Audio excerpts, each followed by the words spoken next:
Hello and welcome to We're Done Pretending. I'm Ben. I'm a coach working with small business owners to help them find joy through understanding who they are, knowing what they want and having the confidence to go out there and get it. I'm joined on the sofa each episode by someone who's willing to put the mask down and not necessarily talk about the shiny LinkedIn profile version of our lives, but tell the human side of the story and what it means, the mess, the meaning, the joy, the chaos, just normal, everyday stories of wonderful human beings.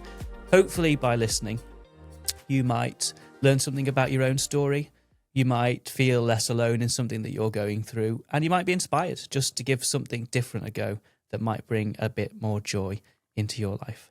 And I'm joined today by Abigail. Welcome. Hello. It's lovely Hello. to have you. Thank you for having me. No, it's really exciting. I'm really excited to hear your story and learn more about you. I start with somewhere a little unexpected just to get us chatting. Mm-hmm. So tell me, what's your favourite thing to do when it rains? Oh gosh, I am a bit of a home lover. Yeah. So is it really sad to say that I quite enjoy cleaning the house if we can't get outside? If that is your thing.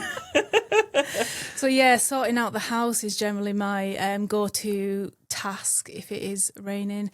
Or the other thing is we'll take the kids somewhere like swimming, so get out of the house. It depends if they're climbing the walls really, which they quite often are if it's raining all day. So how old are the kids? There is a 7-year-old and a 6-year-old, so Rafe and Coco. Rafe and Coco. So they're full of energy. They are, most of the time, full of energy, yes. Let's go back to cleaning, because I'm not going to say I share your passion, but help me understand it. Well, do you know what? If I'm being honest, I don't love cleaning myself, but I do like a clean house. Ah, okay. So I wouldn't necessarily say it was a passion, but yeah, if I'm stuck at home, I do just think, well, I may as well get on with it. The other thing that I've just started doing, actually, which is probably quite interesting to mention, is I've started doing Pilates in the morning at home. I was quite inspired by a friend of mine who was going to a Pilates class, and I was thinking, I just don't have the time or commitment to go to a class at a certain time every day. So headed over to YouTube and started just doing it at home. And you know what? It's been brilliant. Yeah. Just doing How long have you been doing that? Since December. I was like, I'm not going to start it in January because it's been one of those cliches. So cliche. So when I decided I was going to do it, it was probably like mid-December. And I'm just going to get on with it. I'm just going to do it. And my aim is every morning, but I don't succeed. But yeah, I think I've been doing it averagely maybe 3 or 4 mornings a week. That's brilliant. So yeah, it's been going quite good. Yeah. Are you following a specific person? Yeah. Have you found like a channel that you like? I found an Asian lady who does really simple, nice beginner level Pilates. She does like half an hour sessions, which is perfect. I can do it before the kids even need me in the morning. Yeah. So yeah, trying to find that little moment of time. Yeah, exactly. And you know, I really struggled with that because I used to love exercising when we were living in London without children. When you had all the time in the world. All the time in the world, yeah. And probably still gave myself an excuse, but still enjoyed doing it. And then since having the kids, really struggled to just find the time. And there is that big push on social media at the moment about Asian Pilates. And I was just like, you know what? I'm going to do that. And do it. So was your algorithm feeding you this? Because Yes. there's not a big push on my social All right. media. It's just me then, yeah. My algorithm was Something absolutely about you was saying this is telling me, oh, you're going to enjoy this. Do this. I'm getting jazz piano chords. That's the big push for me.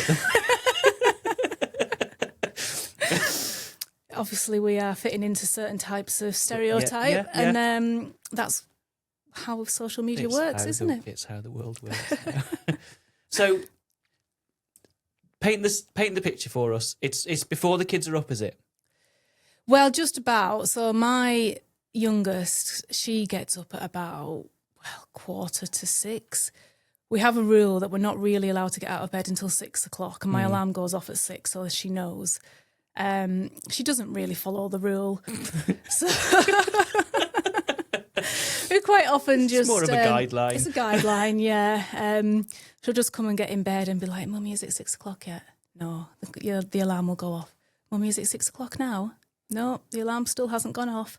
So yeah, we have that conversation most mornings, and eventually we get up and I'll get her breakfast, and she'll sit in the other room and I'll go and do the Pilates.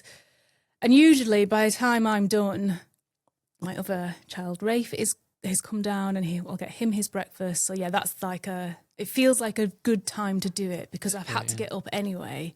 And usually I would just be sat probably scrolling on my mobile, half awake. So I was like, how did you find the motivation to actually do it? Because there's lots of us who think that sounds just like what we should be doing. But there's a big difference between that thinking and then the doing it. How did you? Well, do you know what? They're not that hard. Maybe if I start to do really hard ones, it would my motivation would change. But they're quite light. So at the end of it, you don't feel tired. You just feel a bit more energized.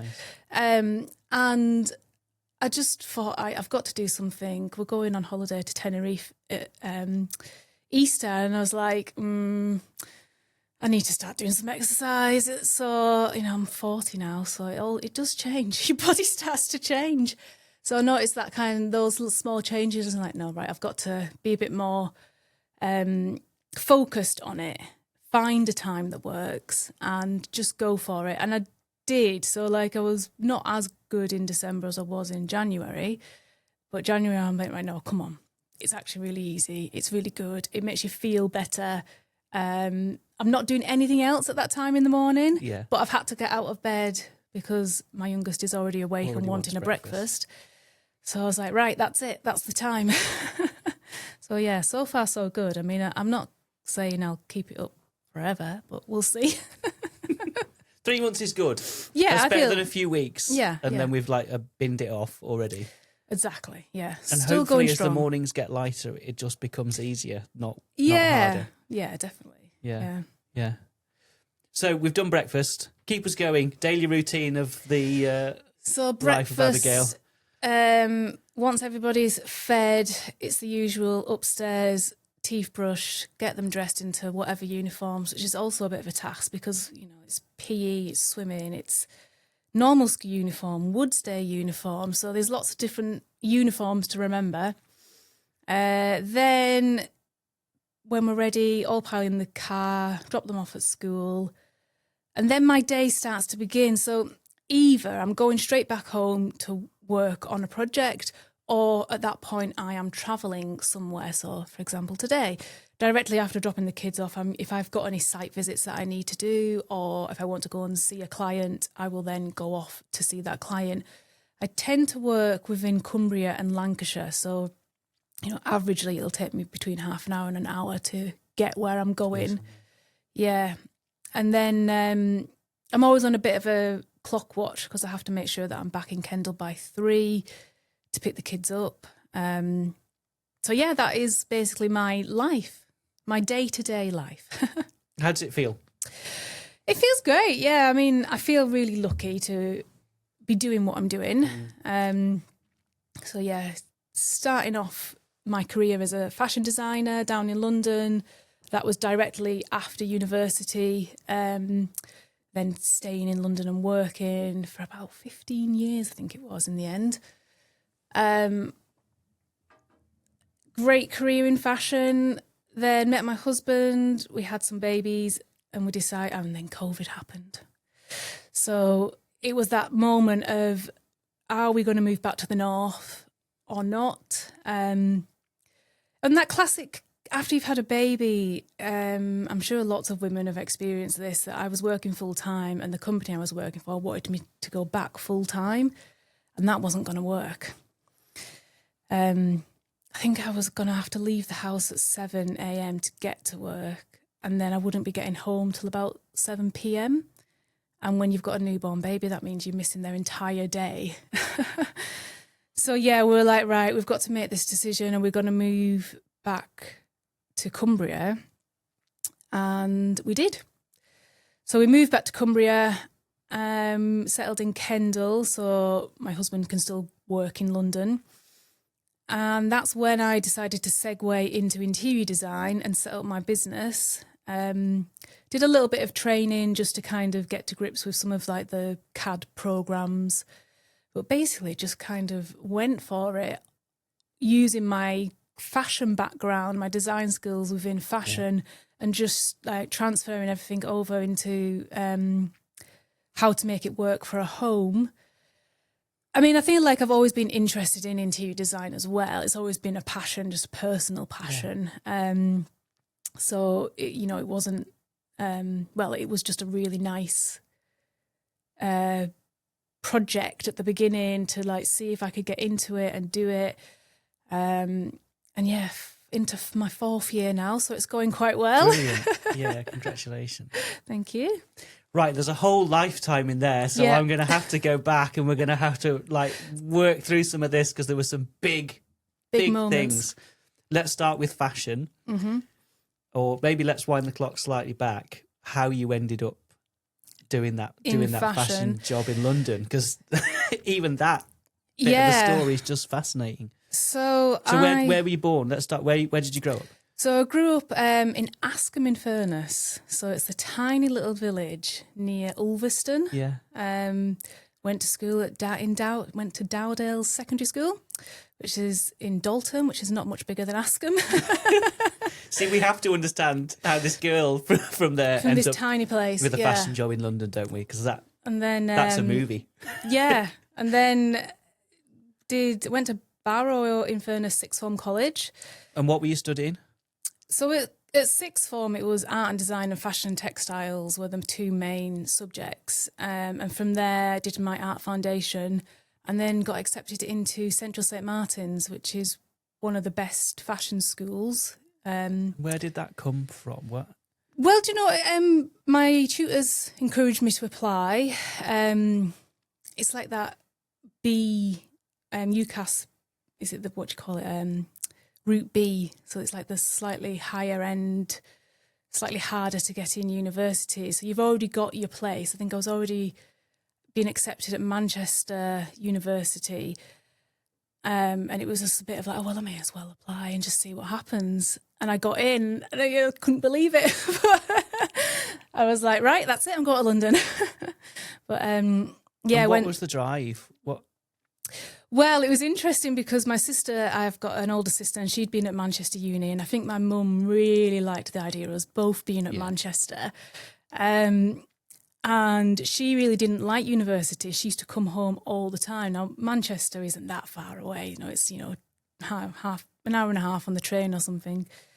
So it's fairly easy for her to go home. And when I said I was going to London, my mum was like, well, you can't just come home every weekend. I was like, okay, I won't.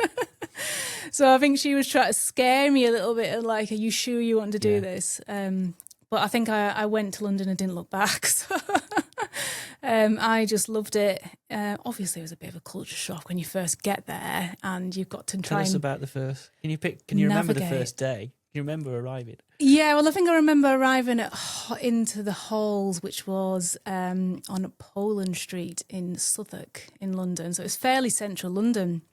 And there was a bit of parking just outside the halls of residence. And my dad had parked the car there. My mum and dad were staying overnight in London, but we'd emptied the car apart from their one bag, which was in the front seat of the car. And the police had knocked on the door of the university residence for the owner of that car to go and remove the bag because it was like a risk of the car being broken into to get the bag. So that was our first like introduction to London. Yeah, it's like, don't leave anything visible. Like, okay. So yeah, they dropped me off into my little room. I mean, it's quite exciting that first night where you're there and you meet the other. I think there was 6 other people in the flat that I was living in, but it was a big old building with lots of like flats. So there was these common rooms. So you're just like constantly meeting people from all over the world. Most people went to the University of the Arts, so they were all doing degrees within the arts. So that was quite interesting. But yeah, just like finding your way around. Like I think I used to have one of those fold-out maps. This was before, City Mapper existed, or even Google Maps. I was trying to like figure out like how do I actually get to university? where do I need to go for this, that and the other? Where's the supermarket? You know, all those kind of things where you fresh into a city. But everybody that was there was also in the same boat, so it was quite nice. And I had a friend from sixth form, well, actually from Dowdales, who was also at the same university, so that was really nice. We had like one person that I knew. One little friend to, find our way around London together. So. What was the overriding emotion at that time? Excitement. Yeah. Definitely. Yeah. I was not scared of London whatsoever. I was just a bit naive, I guess. Just like, nothing bad can happen here. It's fine. But no, it was really fun. I mean, I really loved my experience of living in London. And, you know, after Halls, I think I must have lived in about, no joke, 11 different properties, because I feel like I used to move every year for lots of different reasons. Either from Halls into a shared flat with friends. And when we were there, somebody would like get a job somewhere else or decide to go and live in a different house share. So by the end of that tenancy, you'd be like, right, where do I want to be? Or you just want to move to a different part of London. So yeah, I did a lot of moving around, and then eventually found like a nice group of people that I'd lived with for a few years.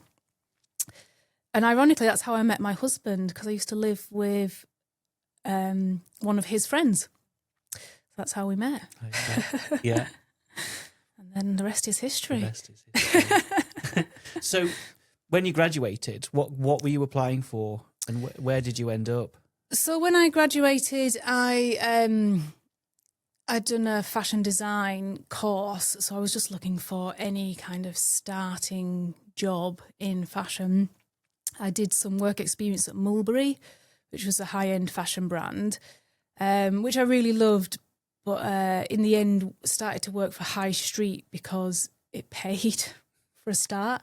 So a lot of the high-end brands at that very entry level, they just don't. Well, when I was at that entry level, they didn't pay. It was very much done on work experience, and I was like, nah, I can't do that.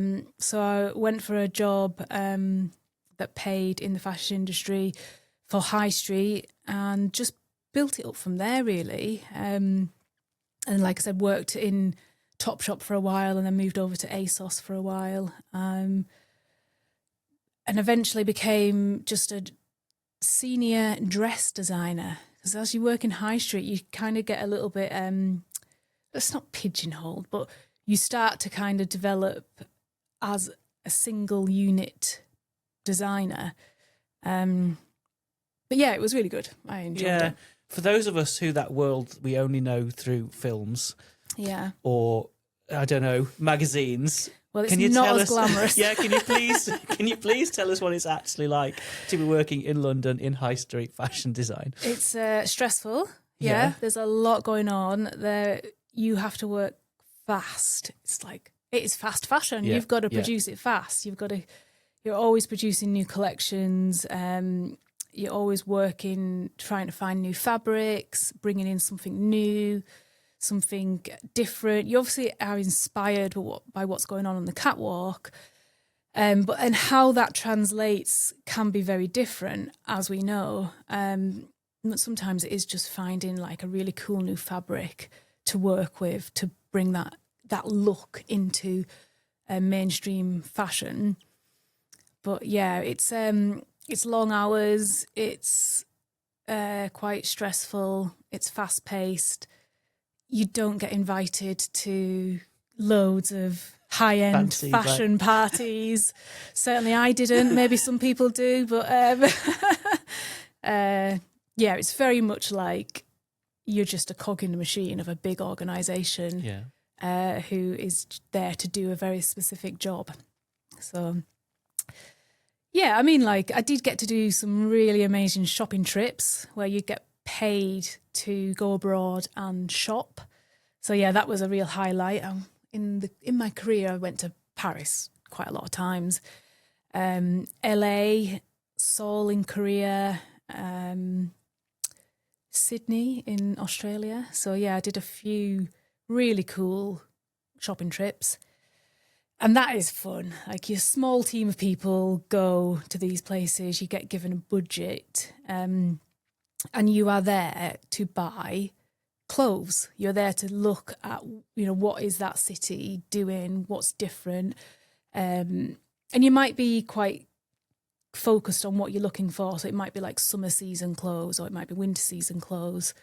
So for example, if you're going for summer, you'd go for somewhere like LA, because generally their vibe is quite summery, because of the nice weather. So you go there and just find out what they're doing, and you buy all this stuff. Like, you come back with like bags of stuff, and then you work into it. You basically like pick it apart. You kind of look at like vintage clothes and new clothes from all different brands, and you take that sleeve from there and that neckline from there, and that lovely like floral print will get developed with a print designer, and eventually you're creating a complete new collection, but from your research that you've done when you went on that shopping trip. So that's so fascinating. Yeah.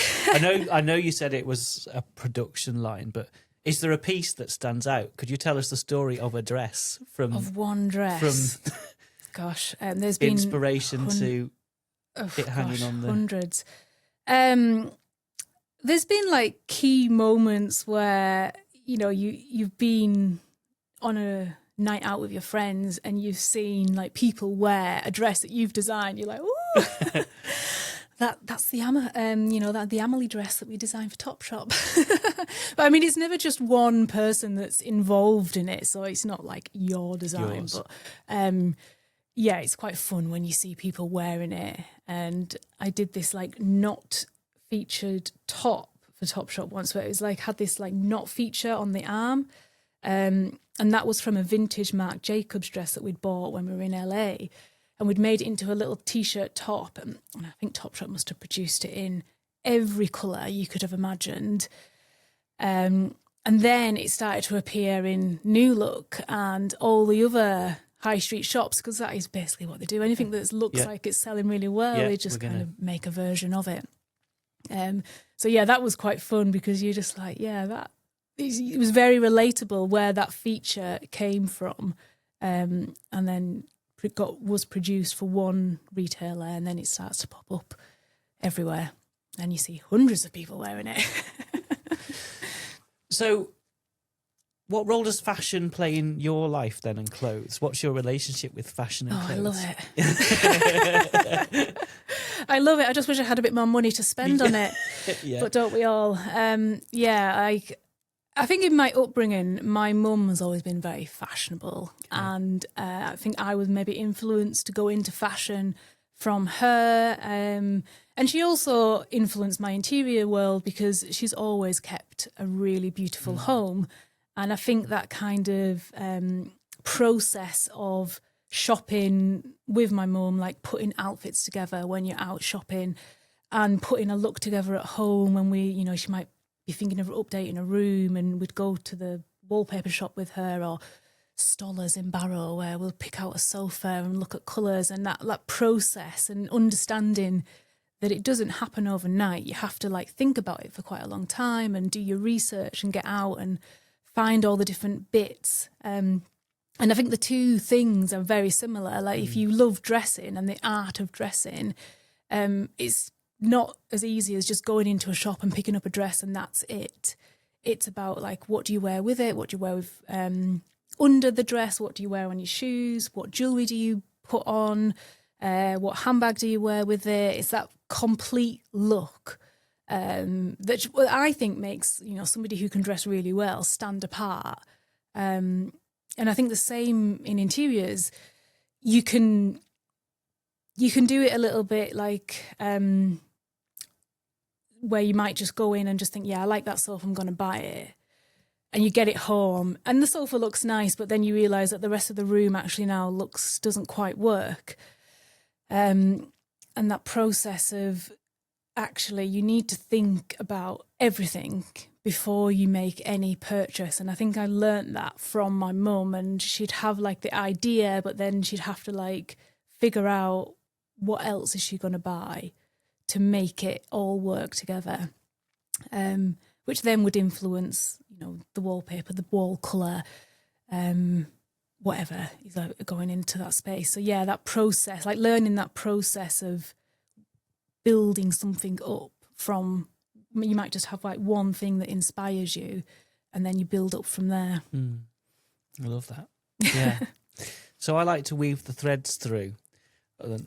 Fashion. But and also during this time then you've met your what to be your future husband. Yeah, so tell us the love story. The love story, oh my gosh. I met him at his 27th birthday, and it was a total random meeting. So I had a friend that I lived with in a house in Dalston, and I was just kind of sat in the living room, and he was like about to go out, and he was like, "Oh, what are you up to tonight?" And I was like, "Oh, I've not actually got anything on," which was quite unusual. Usually I'd have quite a packed social life. He's like, "Oh, I'm just going to a friend's birthday drinks just in the pub down the road. Do you want to come?" And I was like, "Yeah, all right then." So I went down, and lo and behold, met my husband, but didn't know it at that point. But yeah, met him that night and had a lovely evening with everybody, and then didn't actually see him for a year after that point. So we didn't get together or anything on that night. It was just like that first meeting. And then a year later, he started to show up a little bit more in our like little social group. And then we went on a date and it was lovely. And here we are. What was the first date? We went to Dirty Martini for cocktails and then Beer and Bun, which is like, it was in a little bit like Shoreditch Box Park, but it was one of the original ones where it was just like these small street food vendors. And I think we had a bao bun and a beer, obviously. And yeah, so we're just hanging out in Shoreditch really, but it was nice. And did you have any sense then that it was going to turn into, marriage and 2 children and moving to the Lake District? Well, do you know what? There is a funny story here because I'm 3 years older than my husband. So at that time I was 30, nearly 31. And I was so open and clear with him on the first date. I was like, right, this is the situation. I want to have babies and I'm in my 30s. So if you don't want that as your future life, then I don't want to waste my time. Cocktail. Exactly. I was like really like, I need to know if that is kind of something you want in your life. And I don't know if this is just a London thing, but you do find that in London, lots of people are very scared to say that they want to have a family. And it's a bit macho to be like, yeah, I never want to have kids. And I was like, no. If that's your take, then it's not going to work.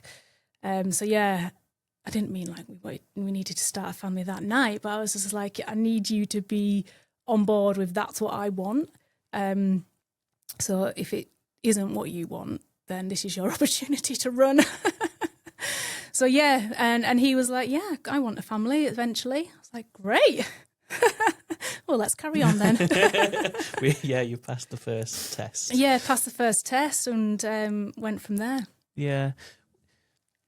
Where was that? What was it a feeling? Was it a thought process? Was it what was it that made you at that point in your life think? I think it was a few failed relationships and you're just thinking, oh gosh, is it never going to happen for me? And I think that's silly when you look back now because I was 30 or 31. I was like, okay, possibly a bit young to be thinking that way. But also then I always felt like if I have another 2-year relationship that doesn't work out, I'm getting to that danger zone where you can't have a baby anymore. And I do think it's harder to meet people in London. I think it is different. And I think if you've lived in a small place, you do find it slightly easier because you know people and people introduce you to other people. And the other reason I was a little bit forward with James was because we were in the same friendship circle. So if it didn't work out, it'd be really awkward. So I think it had to be quite like obvious from the start if it was something real or if it wasn't. It was like, had to be very clear. So so it worked out. So it was good. Yeah. And is that in character for you to be that open? And I think I'm generally quite confident and open in a sense that I don't hold anything back. Like I would never be able to keep a secret because it's written on my face.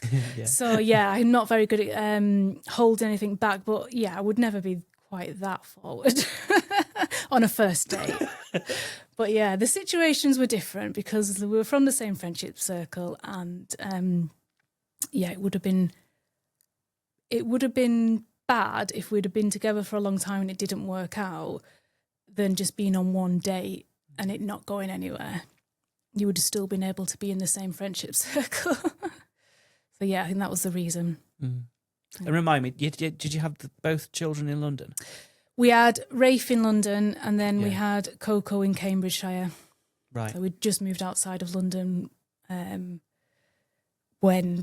just before she'd come along, really. So we're both still kind of working in London. But then it was that, like, we moved out to buy a house, a classic story, because it's just so expensive down there. And then, but we were still, like, it still took us a really long time to travel into work. So we were a bit like, does it work? It costs a lot of money. Like the trains, you can buy like yearly tickets to make it a bit cheaper, but it's a lot of money. When you're adding that on to a mortgage cost, that was one of our reasons for thinking, should we move back to the north? So like we just thought that actually makes more sense to live closer to family. And we were really lucky because James's mum and dad are from an RAF background. So they'd moved around a lot whilst, pre-kids and post-kids. And when we said that we were going to move to Cumbria, they were living fairly close to us at the time. Without a hesitation, they're like, we'll move with you. So they live in Kendal as well, and we're like 40 minutes away from my mum and dad. So it is much nicer. It's easier to do anything like your own business when you've got a bit of support around you. Yeah. So on a Tuesday, my in-laws pick the kids up from school. On a Thursday, my mum and dad pick the kids up from school. So I have like 2 days where I don't have to stress about getting back to Kendal for 3 p.m. So that makes a bit of a difference. And also it's just nicer for your kids to know their family. Like they know my wider family now. Yeah. It's my nana's birthday next weekend. So we're going to hers for a party that starts at 3 p.m. and ends at 6 p.m. So, but obviously she's quite getting old now, and but even things like that, like just knowing the great grandparents, it's just such a gift. Yeah. And I've got my mum's from a big family, so I've got lots of aunties and uncles. Knowing all them and my cousins as well. So it's just nice to be able to have that on our doorstep, whereas you never would have got it staying down south. I'm going to pause for a moment just to say that the podcast is funded and sponsored, if you like, by my work coaching. So that's both one-to-one and through gatherings. If you are enjoying the story so far, it would be fantastic if you could subscribe, or if you have 15 more seconds, leave a review wherever you're listening, and you can hear more about the podcast's tips, tricks, and ideas to bring more joy into your life at reflectiverebels.co.uk/newsletter. You made some choices along the way then, I think, this fashion dream and working in those industries. You mentioned earlier sort of having a child and becoming a mother, and the thought of going back to that. Something changed? What? Well, so when I'd had Rafe and we were still living in London at the time, my company wanted me to go back full time, and I was just like, I can't do it. So something definitely shifts when you have a baby, because the idea of leaving them in nursery like from like 12 hours a day, and I appreciate some people do have to do that. But we had to have like a good think about, is it worth it for us? and also the nursery fees, if you like all of one wage would basically go on nursery fees, to the point where you're like, is there actually any point in me working? Yeah. So I looked into doing freelance fashion design, which I did do for about a year, I think, whilst we were living in London, and then moving to just outside of London, working freelance fashion.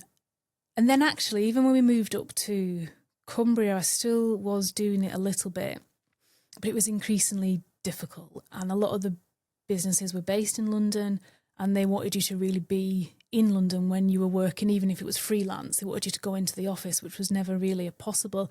And you know what? I think post-COVID, that probably has changed. So decided to retrain, decided to leave the fashion industry. And I think it was for two reasons. I think at that point, I was thinking I'm quite open for a new challenge, done it for quite a long time. And I really loved it. I loved my job. But it was long hours, and I just thought it's not going to work with one child. And I knew that I wanted a second. So I just thought I need to kind of set myself up to be able to do something else. And that's when I decided to go into interior design and set up Ben the Hoose. And we went, just trained to do the CAD work for interiors. Met some really lovely people on my course when I was doing it. It was all done online, and then just went for it. Yeah. Just thought, I've got to just try it. But it works around having a family. So Yeah. It's my own business. I'm running it from home. So I do have a little garden office, but I don't really use it for like meeting people in, because it's I don't feel like it doesn't feel very professional. But I think that's my mindset. I need to get over that, really. But yeah, I feel like because it's in my house, it's in the garden. But yeah, if I ever need to meet clients, I tend to go to them. But that's kind of the job anyway. Yeah, like if you're looking at their house, you do need to be in the house to discuss it. And of course, site visits are always in the property as well. So yeah, I thought it actually works really well to be running from home. I'm available to drop the kids off at school every day. If I can't get home for a reason, like if I have a meeting and it's quite far away and I know I'm not going to get back in time, I do have that support network at home to help pick the kids up. So, but generally speaking, I am there to do that. So yeah, I'm so happy I did it and pleased that it's working out, and feel so lucky that I've been able to do it. Yeah. So do you resent, how do I ask this, being a woman and having to give up your career as a way that you could look at that narrative? Is the part of you thinks that this, it shouldn't have been like that? In a way, yes. But also, I was also quite pleased that I was able to segue into something else and work for myself. I was getting a little bit fed up with the monotonicity of my job in fashion. And it's high impact, quite stressful, fast pace. And I don't think anybody can do that forever. Yeah. And then your mindset changes when you have babies, because you just want to be with them. It's like you've got kids yourself, haven't you? 3, so you think, well, actually, it's better for me, for my personal gain, if I spend more time with my children, and it's better for them as well. Like it's a real gift if you can give it to your kids, where they can see you at home more. So yeah, I was. It's made possible, dare I say it, by my husband, because he's got a really good job. So he's able to. He was able to pay the mortgage and the bills whilst I was getting set up and getting started and getting known. What was the moment? Was there a moment? Because this series is about people who've gone for stuff. So you went for this. Well, I'm the gonna moment strike was, out on my own. yeah, COVID, and then making that decision to move to Cumbria. It was that moment. I was like, and at that point, I was thinking, I'll do interior design. And when I first trained as an interior designer, I did originally want to get a job in a business. That was like my first thought. But also in the back of my mind, I was thinking, well, if it doesn't work out, I'll set up on my own. And I didn't get a job. There isn't actually that many companies like near Kendal. I didn't want to start travelling into Manchester because that caused the problem that we were like kind of running away from. So yeah, that like moment of, right, I've just got to go for it. And touch wood that it actually works, because I mean, and I'm still kind of there, if it turned out that it didn't work at some point and we had a bad year or something, I would probably think, right, well, gave it a good shot, I'll go and get a job now. But I always think to myself, once the kids aren't at primary school, your choices are a little bit more open.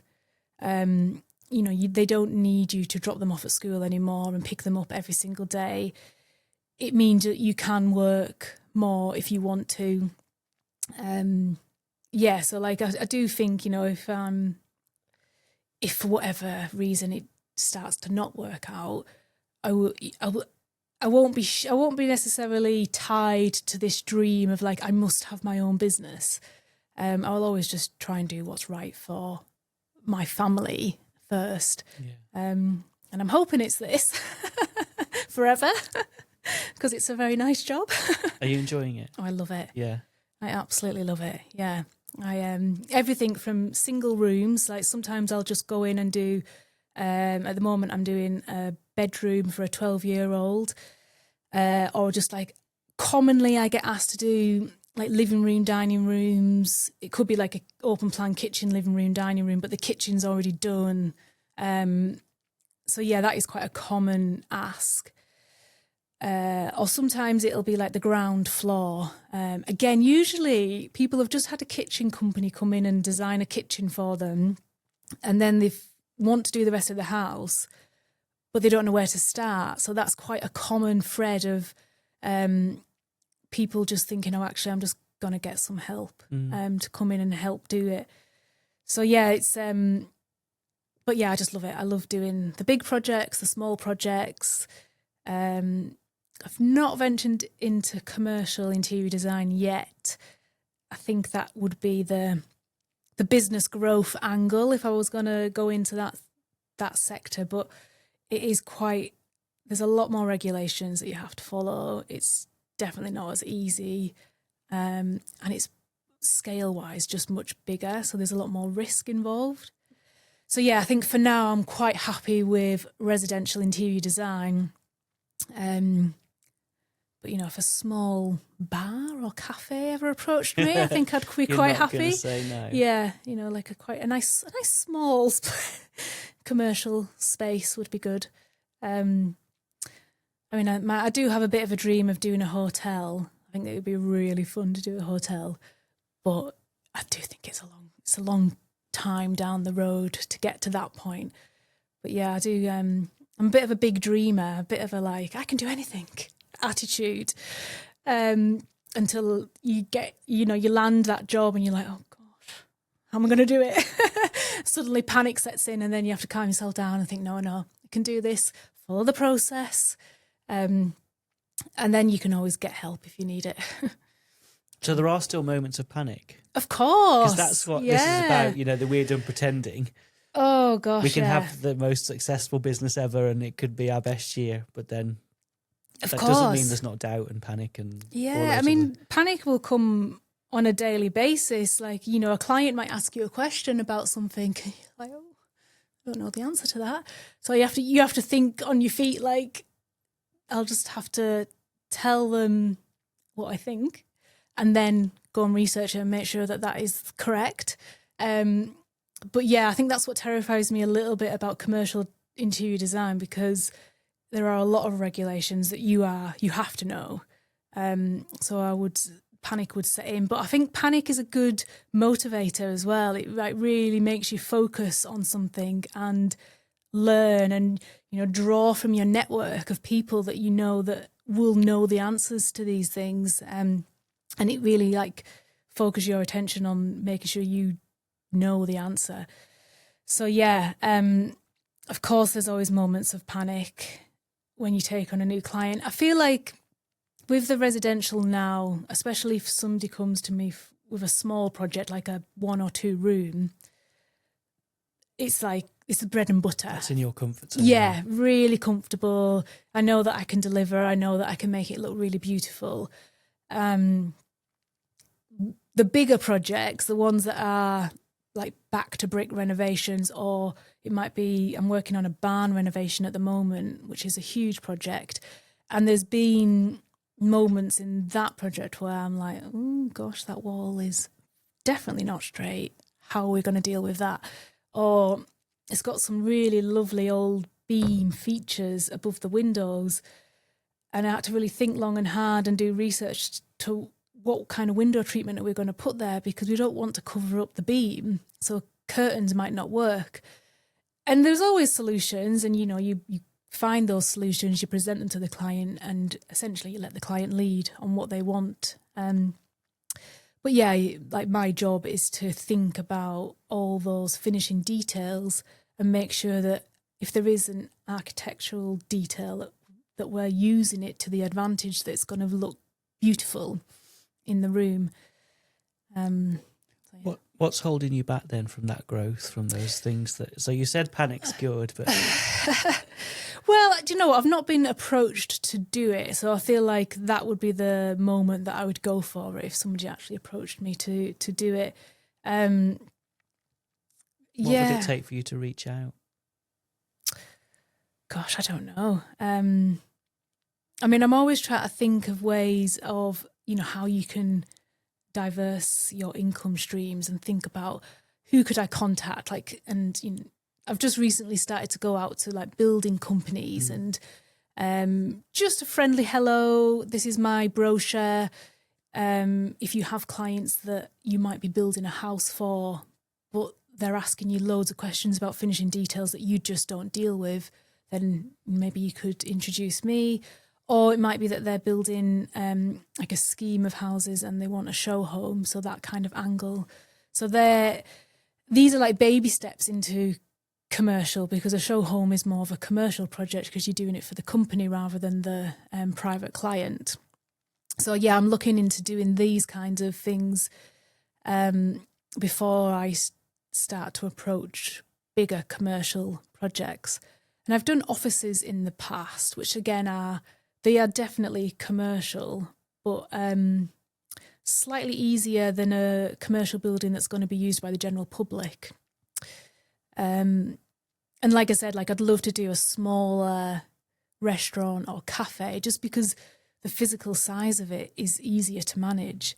And you're generally working with a small business owner rather than either a big company that might own lots of different businesses, like lots of different hotels.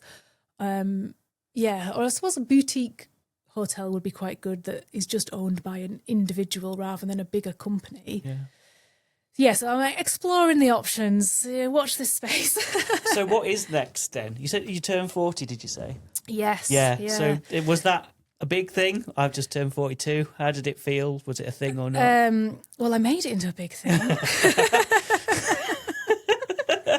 Why not? So we went on a holiday, and one of our friends got married on the weekend of my birthday, and so me and my husband decided to stay in a really nice hotel in Belfast.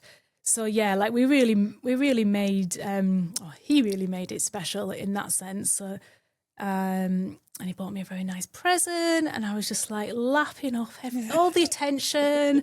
Had a party, so yeah. I mean, I celebrated properly. Yeah.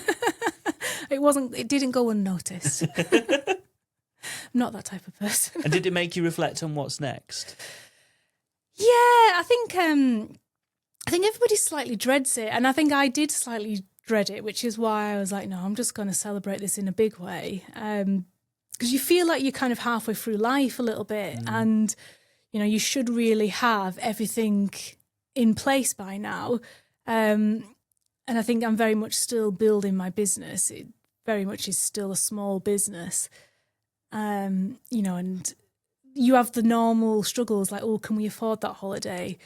It'd be really nice to go here, but can we afford it? And I think sometimes life puts pressure on you, doesn't it? Of like, you should be at a stage in life when you turn 40 that's fine, but that's not reality. It isn't. So, and it's not reality for a lot of people. So yeah, it just, do you know what? All these things just make me more driven and want to try and expand the business or meet people. Like I've been working with a business coach at the moment just to see if I can, or where I can expand the business. But I do think, getting out there is just so important, because I still feel like I go to a group, like a networking group, and nobody's heard of my business. And it's in a local area. So it's that constant task, or trying to just get your business out there. I had some lovely brochures printed where I've tried to drop them in some of my suppliers that I use, so that hopefully you get a bit more passing traffic of people just seeing the logo and recognising who you are. But yeah, it takes time. It really does take time. And I do think that's why people say that, businesses, it takes 5 years to really start profiting a decent amount so that you can live. Yeah. So yeah, I think, I'm very much still in that zone of needing to promote my business and get out there and tell people who I am and what I do. So yeah, one of my USPs is I always work with colour. So I really love colour psychology, and it's the theory that all colour energises people, and it's in different ways as well. So everybody has a colour personality, and one of the things I love to do with a new client is find out what their colour personality is, or if it's a couple, find out what each person's colour personality is, and then figure out how can we mix these two personalities so that both parts of the couple are happy in that room. And I find it so interesting. And, when you start to chat to people and you get to know them, and then you explain, if you find out that you're an autumn personality, and you explain what an autumn personality is like, and you start to see on their face like, oh gosh, yeah, that really resonates. Me, yeah. That is so me. And it puts people at ease as well, because it really shows that you've understood what they're like as a person. And then using the psychology part of it to say, this type of personality really likes chunky furniture, you like to feel grounded, and they're like, yeah, that is what I would go for. And all of a sudden, you're the expert, and that person really trusts you to produce a design that's going to just work for them. So that's what I try to do with all my residential clients. And it does work for commercial, but it's a different kind of thing, because for commercial, you're really looking at who you're going to try and attract into that business. So what is your target market? And it obviously is very tricky if they say, well, we want everybody to come in. If it's a cafe and they're like, yeah, we are. Yeah. We want everybody. So it's trickier. But you can certainly use colour to make people feel calm. You can use colour to make people feel energised and excited. And I always think McDonald's is quite a good one to think about when you're explaining colour psychology, because the yellow is joyful and creative, and it's, the golden M's, it's attractive. But red is an aggressive colour. Now, red will give you energy, but it also makes you a little bit anxious. And because it's a fast food brand, they want to attract people in with these lovely bright colours, but they don't want people to stick around too long. To leave. Yeah, and that is the reason behind why they've chosen those two colours, because it's fast food. They want people to come in, be happy, enjoy their food. Like, they want lots of noise. They want people to talk and almost be loud. and then go. Yeah. Bringing that back to you then, describe your favourite room in the house. In my In your house, and what that says about you. What that says about me. So I have, lots of people have a mixture of different colour personalities, and mine is spring first and second winter. So explaining a little bit what spring personality is somebody who really likes kind of like light and bright colours, but they love seeing a pop of colour. So, for example, I'm seeing your little flowers in a vase over there with lovely reds and oranges and yellows and, you know, that small amounts of pops of colour. And the winter is the dramatic. It's bringing in the drama. So my home room is my living room that we did last year. And I've gone for quite a busy wallpaper. I love wallpapers. So it's quite a busy wallpaper, and it's like this natural scene, which is, again, nodding to the spring personality. It's got trees and tigers and peacocks in there, so it's quite colourful. But it's not, the base colour is cream, and then it's got blues and greens and browns in it. So a spring personality will like a kind of like neutral base colour, but then adding in these lovely colours on top of it. And we've wrapped that round all the walls apart from one. And the one wall that doesn't have the wallpaper has the TV and the TV unit, and it's a bit more of a media wall. And then I've got quite a neutral sofa and then lots of bright cushions. So that's my personality. It's kind of bringing in these lovely bright pops of colour, but it's not maximalist colour. It's a bit more chilled, so it's a bit calmer. What does that say about who you are then, deep down? Deep down, well, a country girl at heart, I think, but loves the vibrant city. I think that really explains me perfectly. I love that. I love the vibrant city. I absolutely loved living in London when I lived there, and would move back to London if I was wealthier. Yeah. You know, a lot wealthier. Yeah. So yeah, that kind of idea. But, you know, my true self really is enjoying the countryside, access to nature and being able to get outside. I absolutely adore my garden. Me and my husband keep looking at houses because we'd like to move to a bigger house. We've got a 3-bedroom, but the small bedroom where my son is tiny. And we do feel a bit bad because it's like there's nothing we can do about it. So we're always looking. Yeah. Is there something bigger and better out there? And Kendal house prices, you go from a 3-bed to a 4-bed, and it's like so much more money. So yeah, not quite found that right property, but that idea of moving. I've lost my train of thought now. What was your question? You were talking about gardens, actually. Yeah, that was it, gardens. So the bigger properties will, if we can afford them, either don't have a garden or they have like a really tiny yard. And then I'm like, no, I can't do it. I can't do it. And James is always like, he doesn't really love the garden. He's more of like a city person. So he's like, well, we only can use the garden 6 months of the year because it's the rest of the time it's raining. Yes, but for those 6 months, it is worth it. Sacrifice it, yeah. Absolutely worth it. So yeah, I'm holding on to the garden at the cost of a bigger house, but that's fine. Yeah, I get that. Yeah. We chose our house really quickly. But one of the reasons that it was a definite yes is the garden. Yeah, it's a really great size, and it brings me a lot of joy just to be out there. Yeah, I love gardens. I mean, I feel like being a better gardener is in my future. I'm not very good at it at the moment, but that's a time thing, and it probably is an excuse, but that is my excuse, that I don't have loads of time. But I keep it tidy.